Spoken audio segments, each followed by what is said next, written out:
Hello everyone! Today I have a very bright tutorial for you. You guys know that I generally don't do brights like this, but I was inspired by a couple new products that I have been testing out recently, so I wanted to throw this look together for you guys to see, just so you can get a better feel for the products in case you guys were interested in them too.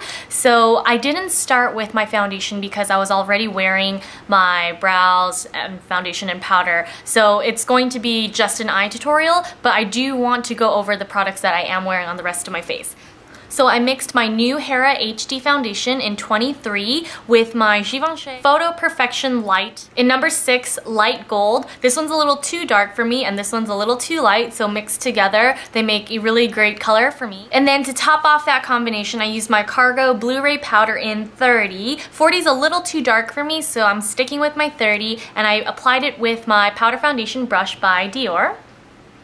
This is one of my favorites, and I just tap it on my face, especially along the T-zone where I get the oiliest. And also to amp up the color a little bit, I applied Benefit's Hula all along the temples and down my jawline. I do show application of the cheeks and lips at the end of the tutorial, so you guys will see what products I use then. But without any further ado, let's get on with the tutorial, and I hope you guys like the look. I'm going to prime the lid by using Too Faced's glitter glue.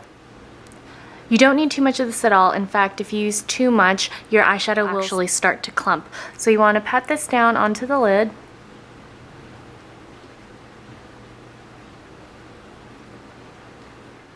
I'm going to pick up the first sheet and start with this baby turquoise here.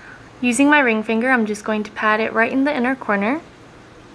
And generally, I prefer to use my fingers anyway, but with these shadows and this primer, it is actually better to use a finger because then the shadows won't move so much and it won't give you fallout from the brush. Now I'm going to pick up the second sheet, and using this deeper turquoise green here, I'm going to place this all over the center of the lid. And this is in fact the most pigmented of the three eyeshadows that I'll be using today. Super soft, creamy, and it adheres really well to the lid.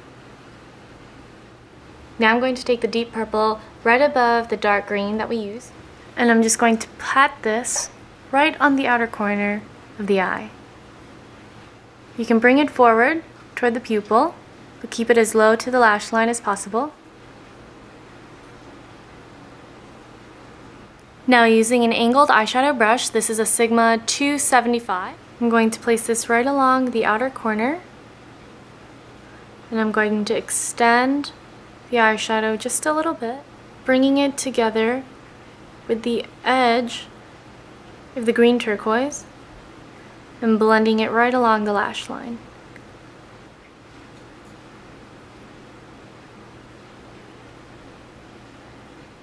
Now I'm going to tightline using MAC's Graph Black Technicolor. And now I'm going to use my black art liner to line my upper lash line.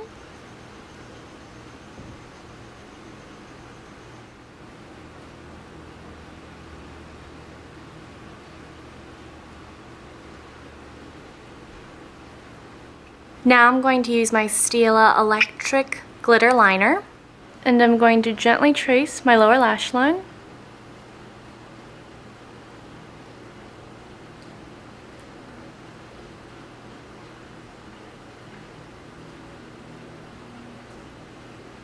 And instead of using a traditional white or nude colored pencil to line my lower waterline, I'm going to use my Chanel Rose Platine waterproof liner. It's going to add an additional bit of sparkle, but still add some of that nude dimension to the eye. Now I'm going to curl my lashes and apply one coat of Lancome Hypnous Drama waterproof mascara and apply these Model 21 number 7 lashes. And that's the completed eye look. Now I'm going to apply a little bit of blush. This is Tarte's Amazonian Clay Longwear Blush in Blissful. And this is a really well pigmented blush, so you don't need a lot at all. And I'm using my Chanel number 7 blush brush. And last but not least, for the lips, I'll be using Chanel's Rouge Coco Chic, which is called Chance.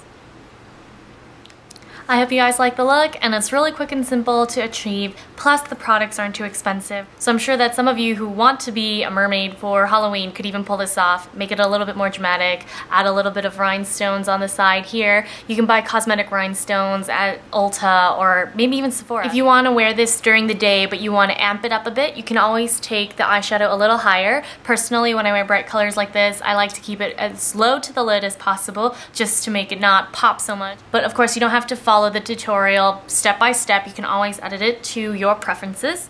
This new BH Shimmer palette though is really worth investing in. Out of all of the 120 color palettes that I've tried, this BH Ultra Shimmer is the best one. I think for the price too, you are better off buying 120 over any of the 88 palettes. And as much as I love my 88 palettes, the 120s are definitely easier to travel with because they are a little sturdier. Plus, this Too Faced glitter glue makes them so much easier to use because as you guys know, with 88 and 120 palettes, you can get a little bit of fallout. But this glitter glue locks down any of that fallout that you can run into. Like I said, if you do use a brush, you may run into a little bit, but overall, the glitter glue really does help. So I highly recommend this, and this is under $20, and it'll last you a very long time because you guys can see I used very, very little. I do apologize for the lack of upload and tutorials recently. It's been really hard to find time to film, especially with the gloomy weather because I do use natural lighting. I will, however, post my khaki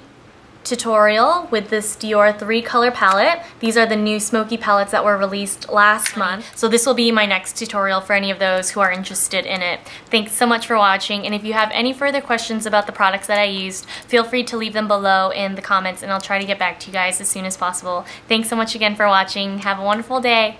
Bye!